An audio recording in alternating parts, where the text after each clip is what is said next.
উনি নিজে বলতেন, শহীদ প্রেসিডেন্ট জিয়াউর রহমানের স্ত্রী আমি, এই দেশে ইসলামের বিরুদ্ধে আমার দ্বারা একটি কাজও হবে না। আল্লাহু আকবার কোন। এ দেশের সংবিধানে বিসমিল্লাহ ঢুকাইছে কে? জিয়াউর রহমান।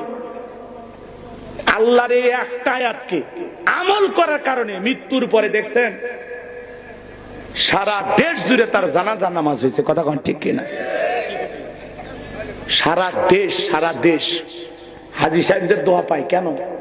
কারণ ওই মরুভূমিতে আরাফার ময়দানে কোনো গাছ ছিল না। আল্লাহর এই বান্দা মাথার মধ্যে বুদ্ধি আসছে, যায় নিম গাছ লাগায় দিছে। কথা কন। এই হিসাবে আপনাদের দেশের এই নেতাকে ওই দেশের মানুষ দোয়া করে।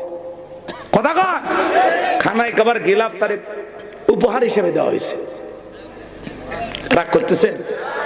হাজিদের জন্য এই ভালো কাজ করার কারণে ওই দেশের মানুষ এখন অনেক গাছ লাগাইছে, অনেক গাছ।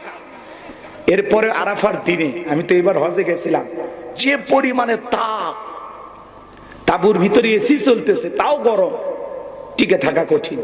আর মিনার তাবুতে আল্লাহ পরীক্ষা দিছে, ছোট্ট একটা বিছানা, এই এক হাত, আর এদিকে লম্বা, মানে আপনি যে এদিক ওদিক কাত হবেন কোনো সুযোগ নাই।